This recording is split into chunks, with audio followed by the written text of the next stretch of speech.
Hello and welcome to Dragon Talk. My name is Greg Tito. I am here for the official Dungeons & Dragons podcast. I'm here by myself today because Shelly Moo had to go do a very important meeting with very important people. But that's okay because I really want to talk to Frederic Tremblay from Tales from Candlekeep from Beatcom Studios. He's making the Tales from Candlekeep: Tomb of Annihilation game, which is out on Steam right now, and it's pretty exciting. I can't wait to talk to him and pick his brain. We hung out a little bit at HasCon in Providence, Rhode Island, in person, in the flesh, and we are going to talk more about the game itself and how it's an adaptation of the board game and a fun single-player kind of tactical RPG. Well, not really an RPG, more of like a tactical board game, D&D experience. You can play by yourself. It's a lot of fun. Lots of good role replay ability going on there. And I want to ask him about strategy because it's actually a little bit tough when you get started, which I kind of dig. I think that works. It progresses to being a challenge right away. It's awesome.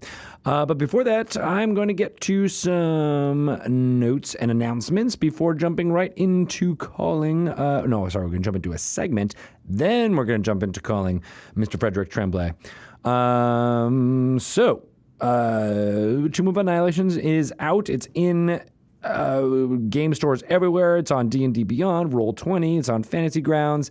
Jump in and start playing. There's lots of other interesting accessories and/or ways that you can play this storyline. One of the first ones to come out was this summer in July on the PC. Came Neverwinter: Tomb of Annihilation.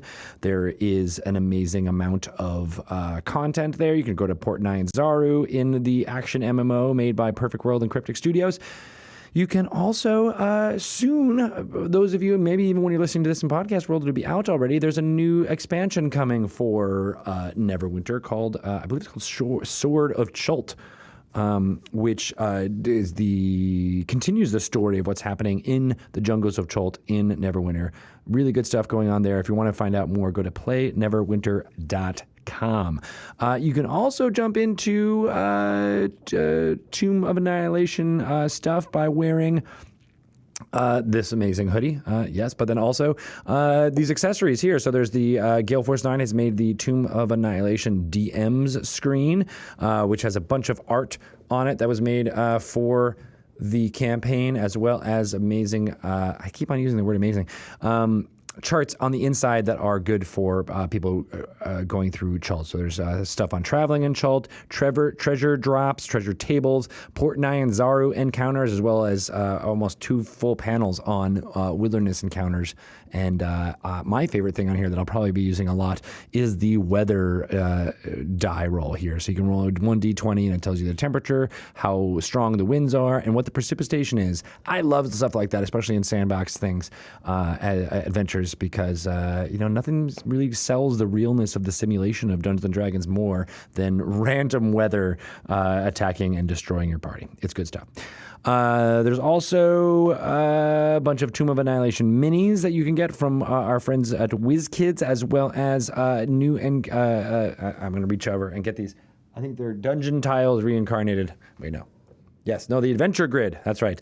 The Adventure Grid is a way to bring, instead of rolled up mats or something like that, you can bring a grid that is cardboard quality tabletop board game kind of a board. It's wet and dry erase. You can put it down. There's dungeon kind of themed coloring and tiles on one side and wilderness themed coloring on the other side. Great addition. You can kind of just throw it in your bag. It actually works out really great. I've been using it a bunch.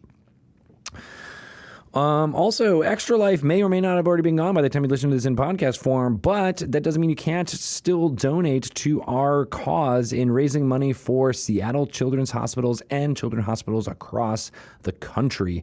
Extra Life, we've been doing for the last few years, is a promotion where people play games on Twitch for a set amount of time, usually 24 hours. Magic the Gathering just did theirs this most recent, what was that, October 9th? What day is it today? I don't know. 13th. So yeah, that was October 9th, right? Wait, what day is it today? Today's the 16th? We did it on the 13th. We did it on the 13th. I'm very good at dates, calendars, and time, as you must know from listening to this podcast. But it is all about raising that kind of money. You can donate to our individual pages as well as to the group as a whole. If you want to start and run and stream things on November 4th, you can do it under the auspices of the Wizards of the Coast super group as well as the Dungeons and Dragons group. And as we get more and more total donations to that group, we'll unlock more and more content from Xanathar's Guide to Everything that is coming out on November 10th in game stores. There's a special alternate cover you can get there, as well as everywhere on November 21st. If you don't know about Xanathar's Guide to Everything, let me tell you about that. It is a new source book coming from Dungeons & Dragons that has a whole bunch of content to add to your game. New subclasses, new spells, new items, new things Dungeon Masters can throw at you. It's a lot of great stuff. Todd Kenrick over at D&D Beyond has been doing videos on all of the subclasses from Mike Merles and Jeremy Crawford talking about them. I suggest if you're interested to find out what's kind of in there to go take a gander at that. That's at D&D Beyond on Twitter or dndbeyond.com to find out all of that information on there. It's a lot of fun stuff, and there will be more coming soon. I am Timeless Tito. That is true, old book smell. That is me. I am not ruled by silly things like time or energy. I am a lord of time. No, that's not true. There is also a really cool thing I want to tell you about, which is Han Cholo Jewelry. We have a license with them. They're making a Claw of Tiamat pendant, a D&D ampersand pendant, as well as a 9 Lives Stealer cuff, and a Beholder pendant, which is super, very cool. If you're interested in a kind of high-end jewelry that touts your Dungeons & Dragons pride, go to handcholo.com and you can find it under the officially licensed tab.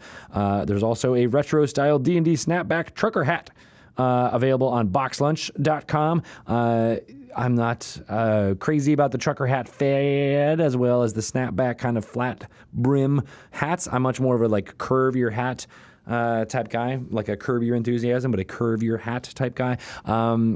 But I know a lot of folks like them, and they're actually really cool. I really like the styling as well as the Dungeons & Dragons logo on them.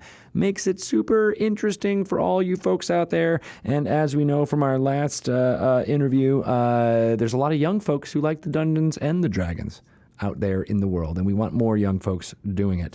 Now I just sound like a crazy person, so I'm going to stop talking about that and tell you more about Force Grey, Lost City of Omu is coming up tonight. If those of you listening on Twitch, it'll be around 5:15 or so. We'll be doing episode 12, a 50-minute episode, 52 minutes. I'm getting the hand signals from Sean Majowski, really professional hand signals. With that, now thumbs up are in the air. We're doing devil horns. That was going to come. We're going to conclude that storyline a bit with a live show in Brooklyn, New York, November 18th, selling tickets to go see Joe Manganiello, Deborah Ann Wall, Utkarsh Ambudkar, Dylan Sprouse, a mystery addition to the party, as well as Dungeon Mastered by Matthew Mercer. That is going to be going on, again, November 18th. It'll be broadcast here on the Twitch channel starting around 3 p.m. Eastern time. But if you're in the New York area, I suggest you check out getting it. We don't exactly have tickets for sale quite just yet. By the time you listen to this in podcast form, it will be available, and you can get all the information at dungeonsanddragons.com about that, as well as on Twitter at WotC_DND. Actually, I guess it's Wizards_DND is the Twitter page. All right. Idle Champions of the Forgotten Realms is out on early access on Steam right now, too. You can find out any news about what's going on there at Idle Champions. They just concluded their High Harvesttide event on October 9th, and we're doing lots more of events like that where you can get a whole bunch of new and fun and interesting stuff. You could have unlocked a new champion, Stokey, but I'm mentioning this right next to Force Grey because you can also get all the characters in Force Grey, Lost City of Omu, in Idle Champions of the Forgotten Realms, which we think is kind of awesome. You can play as Arkin the Cruel, who recently just stole the hand of Vecman out from underneath Vox Machina's machinations. You can play as Dylan Sprouse's character, who is Tyrell Tall Guy. You can play as Hitch. You can play if you want to. You can leave your friends behind. And of course, we have lots of other fun, amazing stuff happening on the Dungeons & Dragons Twitch channel in general. We have 50 hours of original programming per week happening right now on the Dungeons & Dragons channel. You should check it out. You could subscribe to that channel. It's only $4.99 a month. You get access to custom emotes. There's my face on there. There's Chris Perkins' face on there. There's D20s. There's critical fails. There's green flames. Lots of fun stuff that you can use on any channel on Twitch. You don't have to watch ads here on Twitch, and you get some fun badges if you're a longtime subscriber, which is, I think, really what everyone here cares about is those badges, and you should get more of them. I don't want to go through all the schedule right now, but there's a lot of fun things that have been added to it, such as Destiny and Doom with Jack and Mika from Rooster Teeth and Friends. That's where Lauren Urban, Oboe Crazy, which you might know from the Twitch here, she is dungeon mastering for a group which includes Mika Burton, Dante Bosco, Kraken, and Jack Patillo. Very fun. It's called Destiny and Doom. That's 3 p.m. on Thursdays. 3 p.m. Pacific time on Thursdays. You can also check out Roll20 Presents Tomb of Annihilation with Dungeon Master Adam Coble. That's 2 p.m. Pacific time on Fridays. And, of course, Encounter Roleplay, Learn by Play with Dungeon Master Will Jones, Sydney Shields, Jay Tallsquall, Josh Mann, and Louise Moore. And that is where you can find out more about how to Dungeon Master, because Will stops the action and talks directly to you to let you know about the decisions that he made, what's he thinking about doing for the next encounter, and so on and so forth. So you can actually kind of get into the head of the Dungeon Master as the game is happening, which I think is really cool. We just recorded an interview with Will Jones and Sydney Shields, which you're not going to be able to listen to right now, but you should go find it. It's in the collections page for twitch.tv/DND, or maybe it was the previous episode that you listened to already on this podcast. I don't know, because I don't understand time and how it works. Does it go forward? Does it go backwards? Do you just jump in the middle? I don't know. Maybe I'm lost in time. Maybe I'm like Slaughterhouse-5 guy, and I'm just got unstuck in time. I think that's what's happening. So in order to save myself, I think I'm just going to throw it to a segment. We're going to talk to Chris Perkins and Matt Cernit about some fun Dungeons & Dragons lore right about now. Make some bings, maybe some bongs.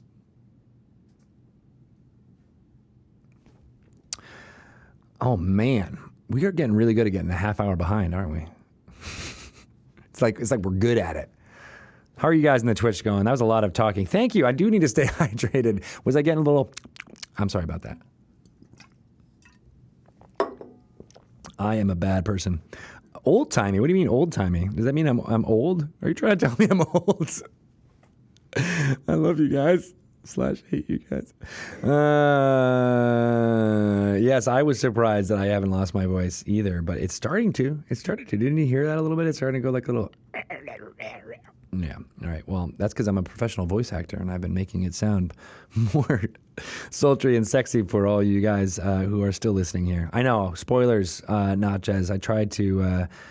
It's hard when we have to do all these time traveling type things, because we haven't really technically announced one of the things I spoke about. I'm not going to call more attention to it now, but I have to record it. How else do we record it in the natural flow of things? I mean, that's what's part of the fun of you guys listening to these things on twitch.tv/DND, is that you get them ahead of time. I feel like I have to talk to someone, so I'm talking at Ryan, and Ryan is very uncomfortable / smiling and talking about it. So thank you for being my sounding board. You will be my hero. Because he's using a board. Sound board. Oh my God. I didn't even mean it to be that way, but it worked out perfectly. You guys are great. All right, so I'm going to do the midtro now. Should I do the midtro? No. Shit. Woo! Woo. Keeping it going. Yeah, you did miss something juicy. Merciful DM. I'm not going to say it again. Gonna have to go back and rewatch it, like you're probably gonna do right now. All right, I'm gonna do the midtro, and then I'm gonna call up Frederic Tremblay, and I have to sing it like that, you know, right? Because that's what you do. That was a really good segment. I thought I really got a lot of the lore that I was wanting to from that segment. I'm glad I asked all the questions I did. I mean, it's an unsung part of doing those segments, but me asking the questions is probably the most important part. Right, Ryan? It's not the wealth of knowledge that Jeremy Crawford, Chris Perkins, and or Matt Cernit give. It's me, right? I mean, they wouldn't even be a thing unless I was the one who was pulling all the information out of them, right? Like, it's not like there's a wealth of products with all that information in it that you could do all the research and look for it up on your own. Actually, it's all them, you guys. They pretty much carry that. I'm just a distraction and a horrible person. But before that, I'm going to call up one of my favorite game developers who is from Canada. I don't even know I think he's from Canada. We'll find out. Let's call up Fred from BCom Studios right about now.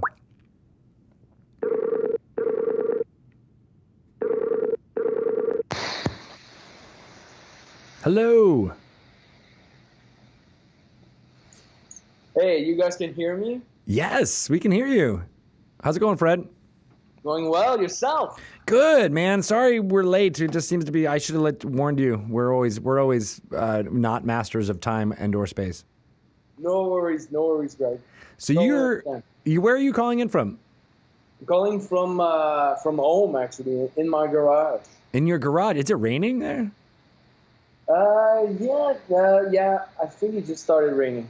I love it. Actually, it feels very Seattle-y. So maybe we're like kindred spirits across the continent here. You're in Montreal, right? In Quebec City. Quebec City. Yeah. So it's nice over there right now, other than the rain? Yeah, today was nice, but we're slowly going into winter, so you can start to feel it. Yeah. So today was like probably in Fahrenheit, probably around like 55, 50, in the 50s. Thank you for converting for us. No problem. We are terrible measurers of length, distance, and temperature. Yeah, we're kind of pretty much the same, but it's been in Canada. They had to. We still measure in feet and foot as well, so we use both. Right. So you were basically the developer head for Tales from Canada Keep, right? Right? Oh yeah. How has it been the last week, right? Because it launched about October 11th, so it's only been about 4 or 5 days by the time when we're talking to you. 5 days today. It's doing super good. We're so happy. We've been featured by Steam during the weekend in the banner. We're doing really strong in all the different categories, like board game, RPG, adventure, and stuff like that. So nice. we're so proud. We're doing good. So this I don't know if a lot of people expected that we would be making a digital incarnation of the board game, the Adventure Sister board games. What was the impetus behind you guys wanting to take this on and make this for the fans? Oh, I've personally been fan of the board game myself for a while. That helps. Been playing D&D for over 25 years now and more. So it all started with discussion with you guys, since as a company we're doing works from a web standpoint. Mm-hmm. So all started from a discussion we had with different folks at WotC, and then all of a sudden the opportunity came and we've jumped on it. Literally. Yeah, and you guys made it in what feels like record time, but it was a long process, though, wasn't it? Yeah, it's been a long process going over the contract and all of that. But once we were set, I think it took us under 6 months to come up with the digital version. So we were definitely on really fast pace. Yeah, which is great for a game like this, because I feel like it is being agile and able to make something that might fill a niche for folks at this time was a big reason why it's had the impact that it's had so far. Yeah, it's so far the reaction is great. People that know the adventure system, that actually have played the board games, mm-hmm. They really love the version we did. Only positive comments on that end. I think we've achieved what we wanted to achieve to begin with. We wanted to create a port of the board game, but really provide that feeling that the player was actually jumping in the board game. So he was kind of living through the action. So I think we've achieved that, and we're super happy about it. That is cool. So for folks who may not know how the adventure system works, can you give like a quick overview as to what we mean by that? Sure. The adventure system is based on tiles, and you have a bunch of tiles. And for each adventure, you shuffle before starting the game, you shuffle all of these cards. That's the board game portion. And you uncover the tiles, which you can connect to each other as you discover more tiles. And each tiles can provide different encounters, monsters, and all of that. And at the end, of course, there's always a main goal. So there's always but you never know when that goal is going to happen. So with the digital version, it's pretty much the same. But everything's automated. So all the rules are taken care of. We're taking care of all the rules for you. So you jump in. You have to explore. So if you don't explore a new tile, of course you get more bad encounter because there's a kind of emergency mechanic in place which you have to deal with. So if you choose to not explore a new tile, of course you'll have to suffer some encounters because that's really a game about exploring.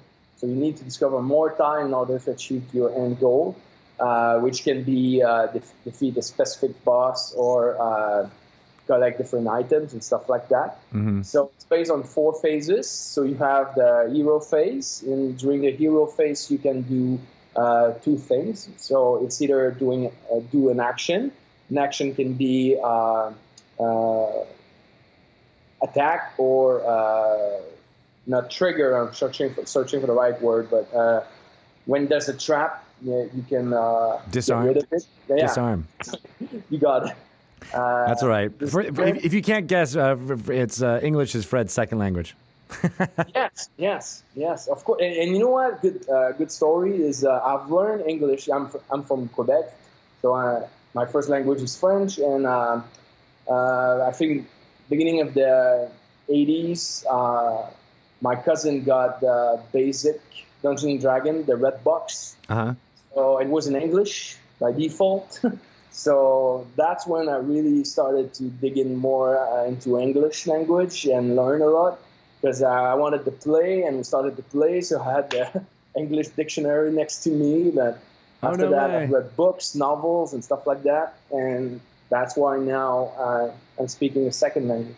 That is super cool. You learned how to do English through Dungeons and Dragons. Yes, it's a big part of me speaking English now.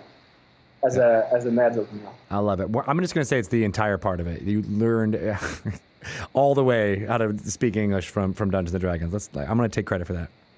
All right. That's fine. Nice. So the adventure system, you put down the tiles. It's a little bit like a more of a tactical kind of version of Dungeons and Dragons play. Would you say that? Yes. More tactical. It's based on, you need to think ahead of your move. Yeah. Of course, since there are these stars, so you can place your character at the right place to an adjacent character, so you can buff your friend. There's also all of the portion about the different encounters, how to avoid them. It's about being smart and think ahead. So there's a little bit of chess in it, I would say.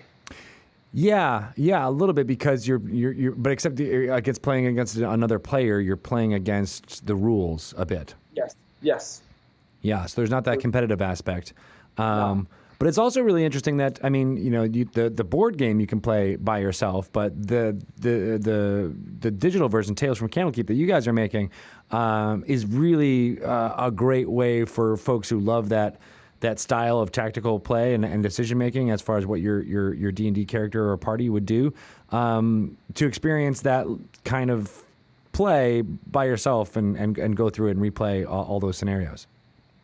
Oh yeah, that's definitely exactly. That's exactly what we mean by that. We mean by that game. That's the goal. So you can jump in, do a couple of quests, and decide to, instead of picking let's say 4 characters to do your quest, you can try it with 2 characters, or you can just try to solo the game if you want, depending on how you feel. Of course, it's going to be a little bit more difficult, but that's definitely something that's achievable, because that's achievable with the board game. There's also we're thinking in the future to we might be able to do a co-op version, and there's been talk also about multiplayer version. Oh, that'd be cool, right? Yep. But I think I cut you off when you started to talk about the phases, and that was kind of an important part of how this game works. So that I just want the folks who are listening to kind of understand. Like, you have the hero phase you mentioned. What happens after the hero phase? But just let's go back to the hero phase just to finish the hero phase. So you can do an action, disarm trap, like you kindly helped me with, disarm trap, and do an attack. And then after that, once you're done, you have the discovery phase. So that's why you need to be next to a tile, the edge of a tile, to discover a new tile. Mm-hmm. Of course, that's not mandatory, but if you don't discover a new tile, you'll automatically get an encounter. An encounter can be, most of the time, the encounter will be kind of negative. Could be it'll spawn a new monster, or like a trap will go and monster and stuff like that. It's like if you're in a, it's like the D&D game. If you're exploring a dungeon and you just sit in a room, at some point something's gonna happen. So that's the same. But of course, in the board game version and digital version, you get more of it. So after the encounter phase, the villain phase happens. So all of the villains that are attached to the player, to the character that just played, will attack. And then you rinse and repeat for all of these phases for each of the characters.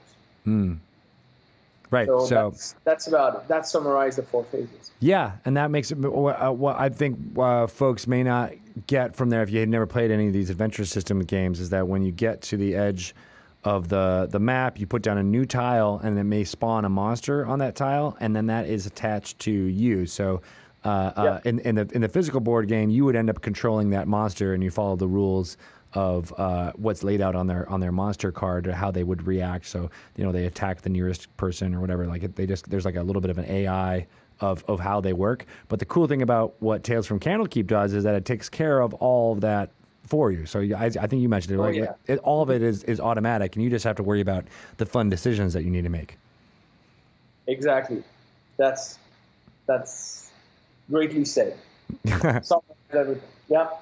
Nice. I'll just do this myself. No, I'm just kidding. So why don't we talk about the characters that you can play in the game? What are they're pretty evocative as far as what is happening in Tomb of Annihilation. Oh yeah. Currently in the game we have 4 characters, and as soon as we can, we're going to add one more, because the physical version of the board game comes with 5 characters. Mm-hmm. In the digital version, we started with 4. So we have Artus Cimber, who's a former member of the Harpers. Yeah, he's a good guy, owner of the Ring of Winter.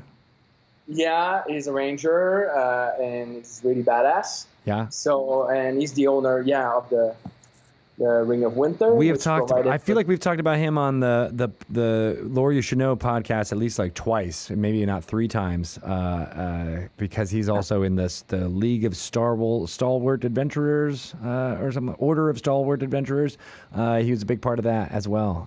So yeah, big part of Dungeons and Dragons lore as Artus Cimber. Oh yeah, he is. And I think he used to be a Harper, but so he's everywhere.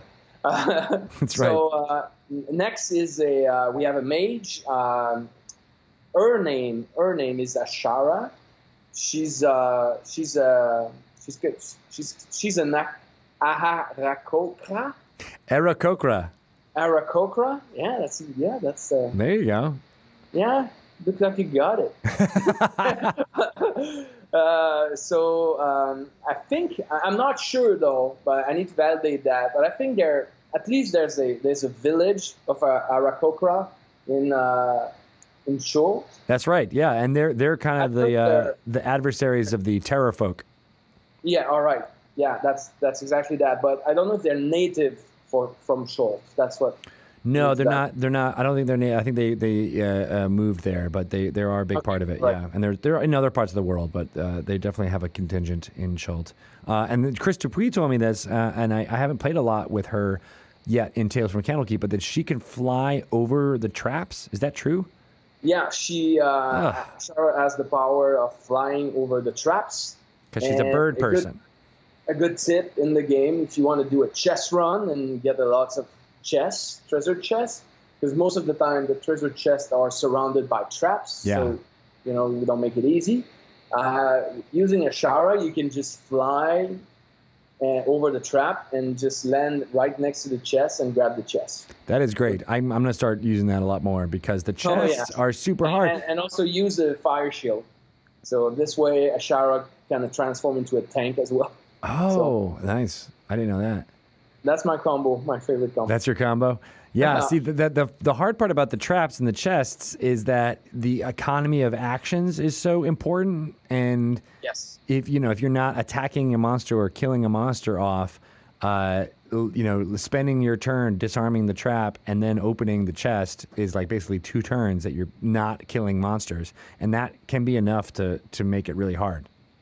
Yes, you're totally right. So you really need, sometimes it's really worth it when you see a mythic chest, for instance. So sometimes it's it. But if you go for every single chest you encounter, I'm not sure if you're going to be able to finish the quest. Yeah, even on the easier levels, it's still very tough. Yeah. You got to pick and choose. Yep. All right, so what are the other characters? We have Dragonbait, Sorial Paladin. I think started hearing about Dragonbait reading a novel. I think it was Azure Bonds. I'm not even sure, but he's a Sorial Paladin. He's really good, by the way. His AC, he's got the best AC and HP. And also his special ability is super handy. It's Divine Health. So at the start of Dragonbait's hero phase, you may end 1 condition on Dragonbait before he activates. So sometimes the encounter will stun you, or the monster will apply a stun effect on you, or a bleeding effect and stuff like that. But with Dragonbait, at the beginning of your turn, you just get rid of 1 debuff on you. Nice.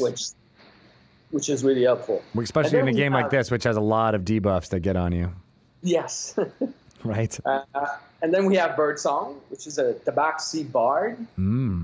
So it's I know people were really delighted when they heard that we had a bard in the game.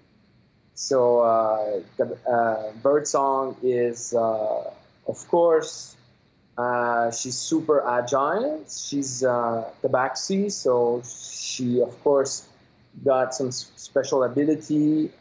So when she's stepping onto a trap square, Birdsong does not trigger the trap on a roll of 5 or higher because of her great agility. Oh. And also one of the great power, I would say, one of her best asset is she can heal the group while singing. So she has that power that can provide healing to each of the members of the group if they're on the same tile. So that's really strong. Yeah. It's a great asset.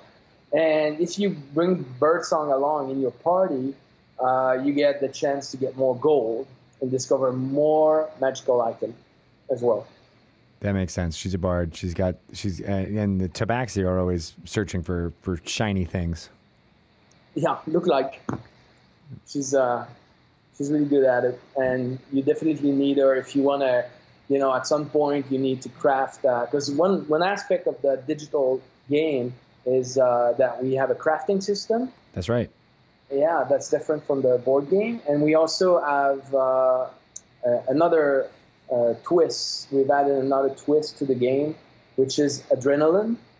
So adrenaline, as you kill monsters, you get a little bit of adrenaline each time.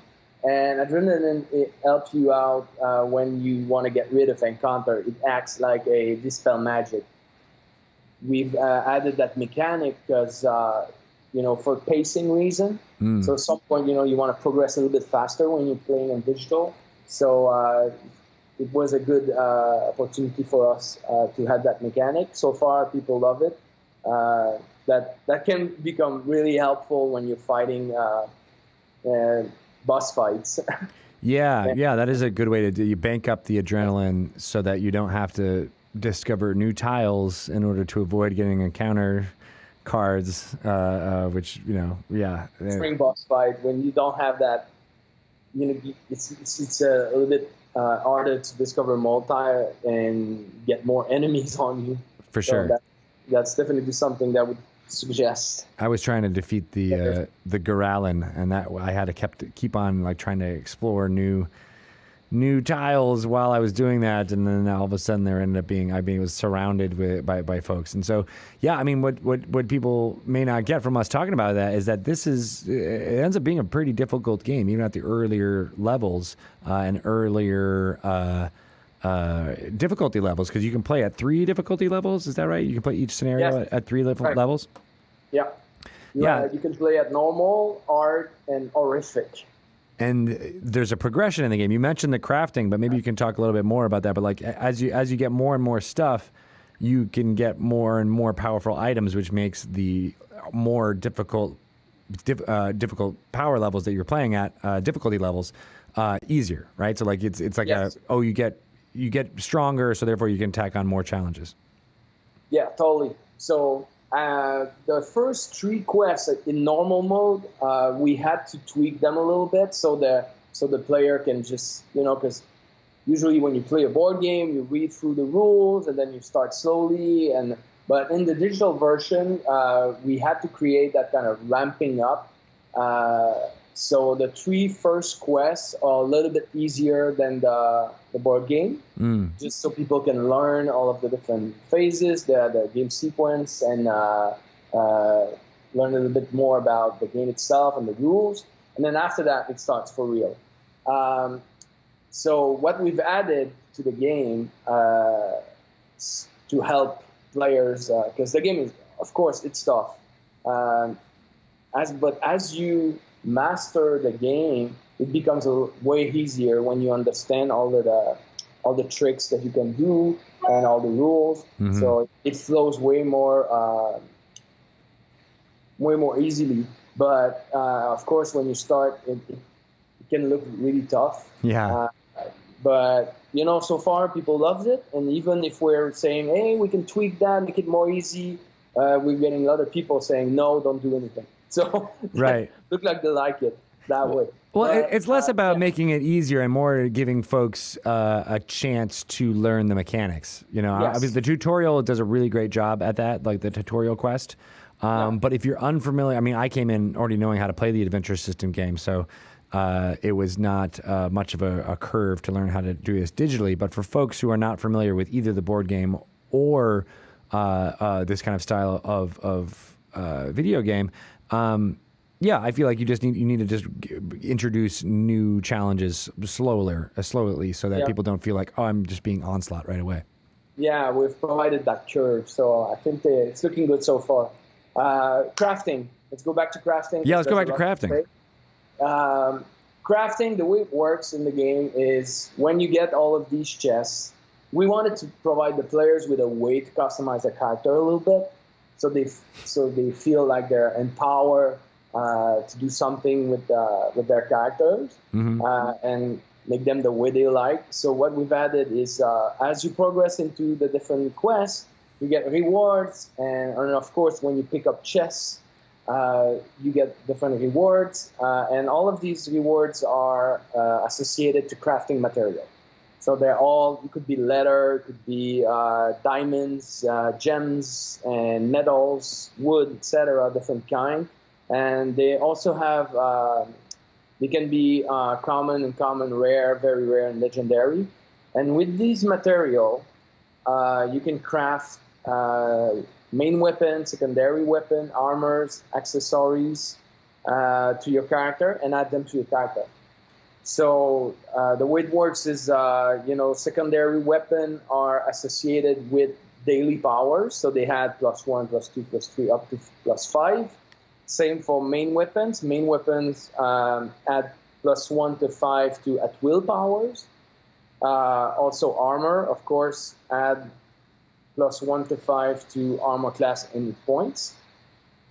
And accessory are related, depending on the characters, they're related either to speed, gold for birdsong, for instance. So if you craft new loot for birdsong, you can get up to 50% more gold when questing with her.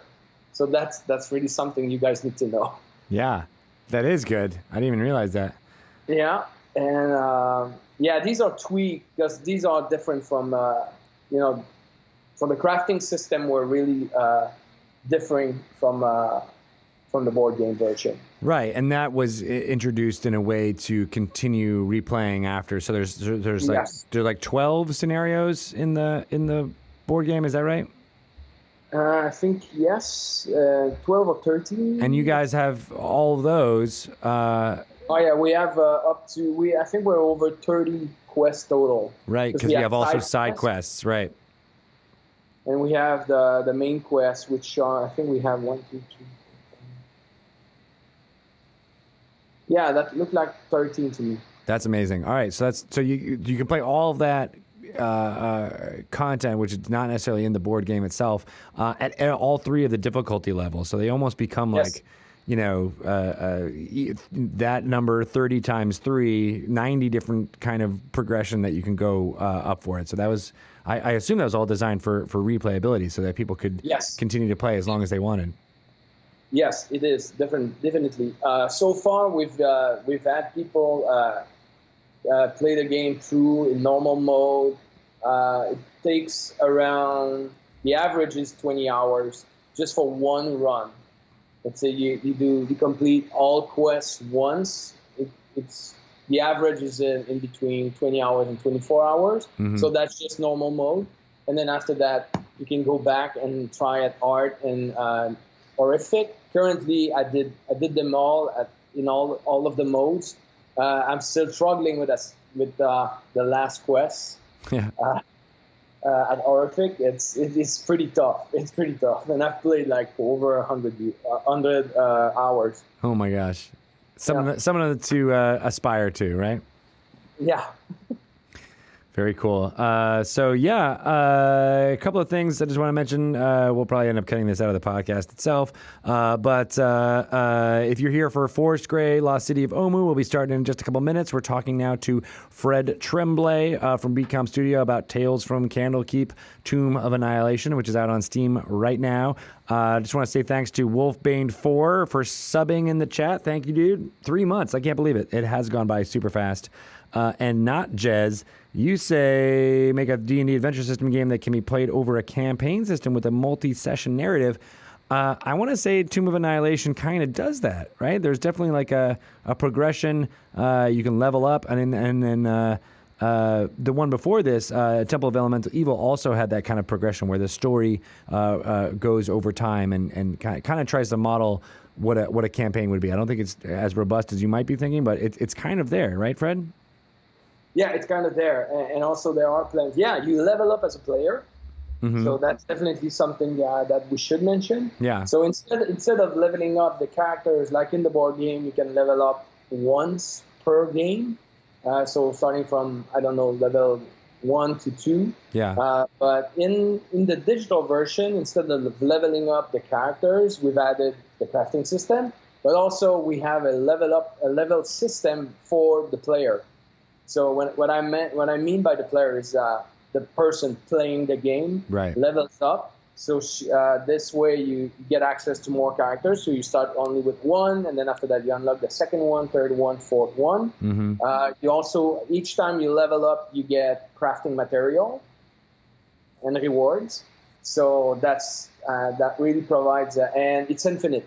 You can level up as much as you want.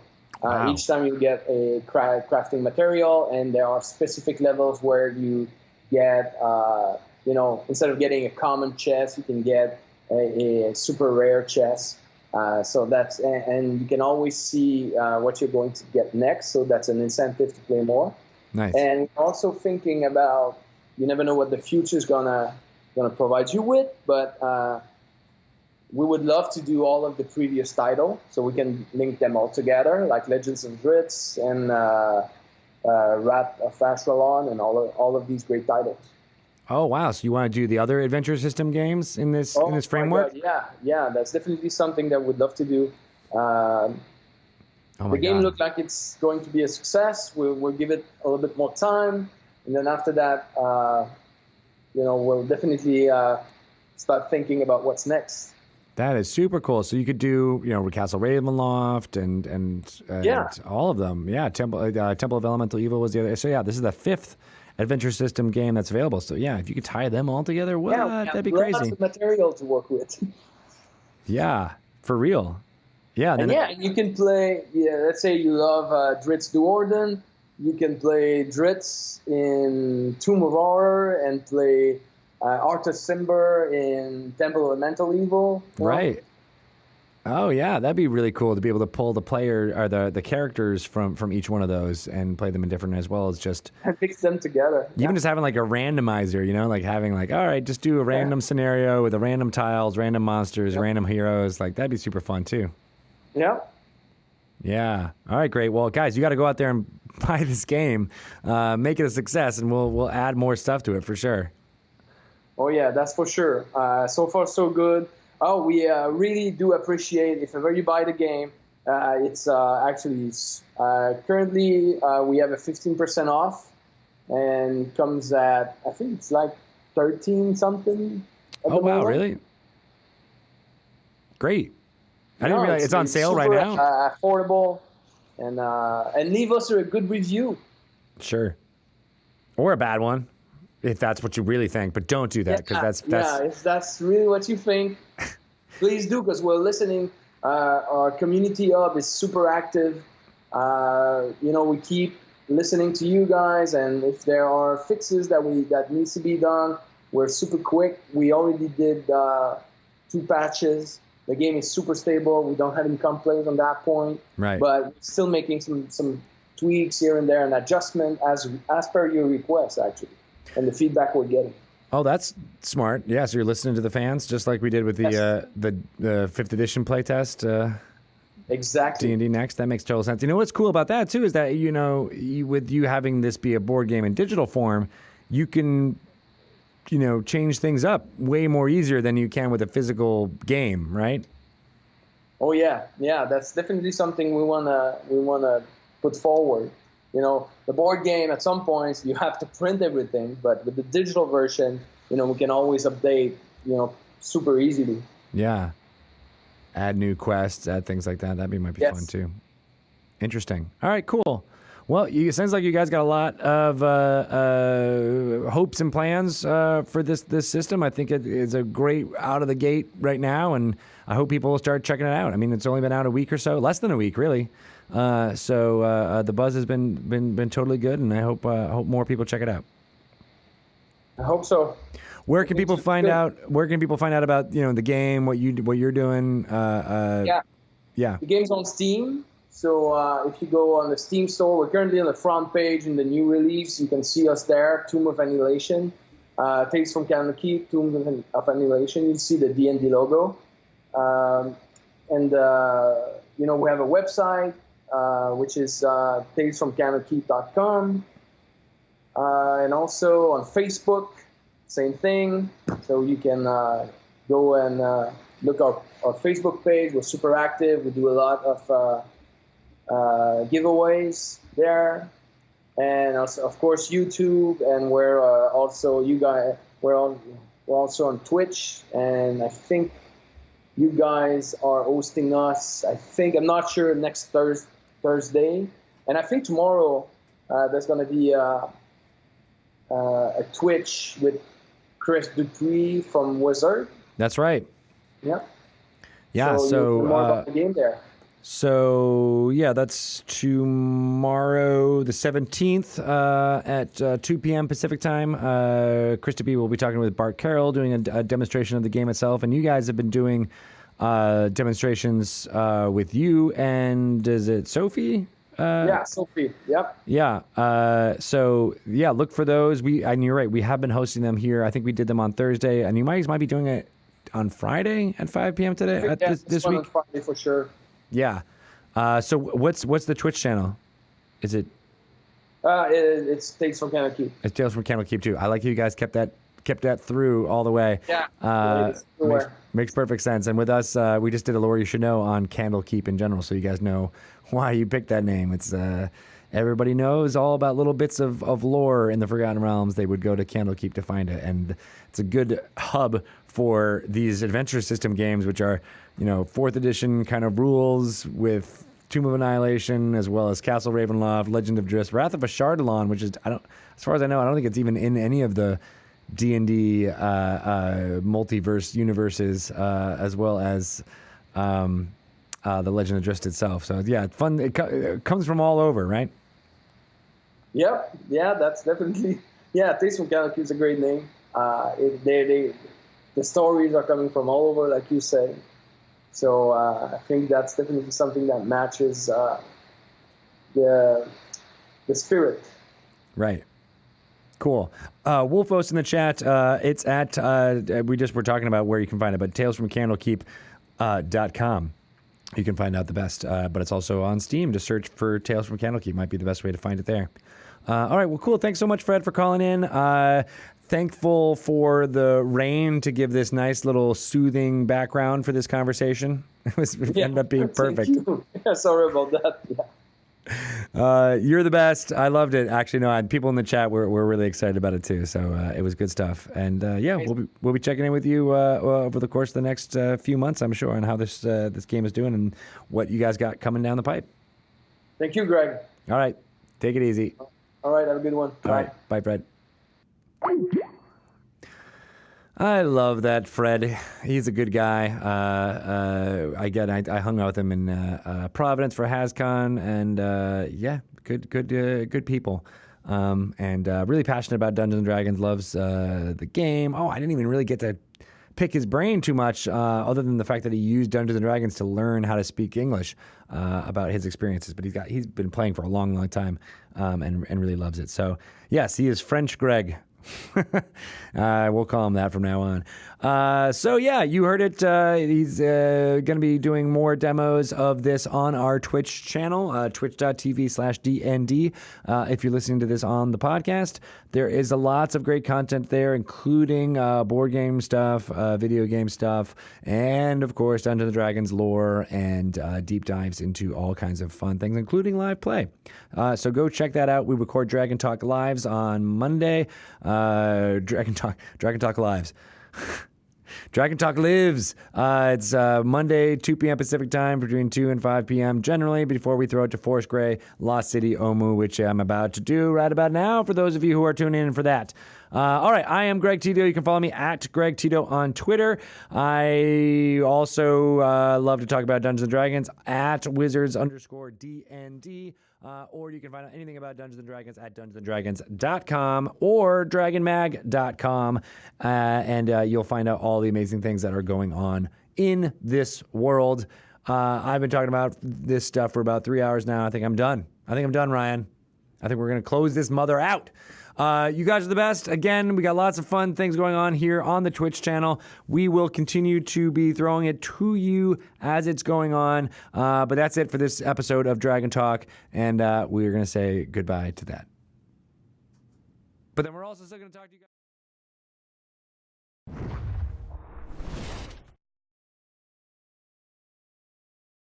Come back at me with rolling ones and cats being upset. Very funny. You guys are the best. Thank you so much for subscribing. A few of you subscribed in the middle of all that, which was awesome.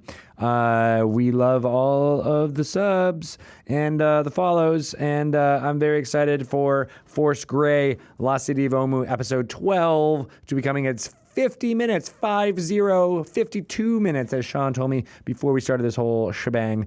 It is a long one, and they are trying to get into... Actually, I don't even know what's really happening in this here episode, but it needed to be long for reasons that I'm sure will develop over the course of those 52 minutes. What do you think, Sean? Do you think that's a possibility? Yes, it is. It is a possibility. You are correct. Thank you so much for hanging out with us on this Monday. You guys in the Twitch channel are great. You can, of course, I mentioned it just a few minutes ago, but I want you to follow me on Twitter more often and follow Shelly on Twitter at ShellyMoo. I'm at Greg Tito. You make the music happen. No, you write the songs that make the world sing. Oh, man, I got to come up with a better ending catchphrase. You stay rolling 20s, my friends. We're workshopping this. It'll happen eventually. Ryan is just pulling out the plugs. He's just like, we're done. Thanks, you guys. We're going to roll with Force Grey, La City of Omu. All right now.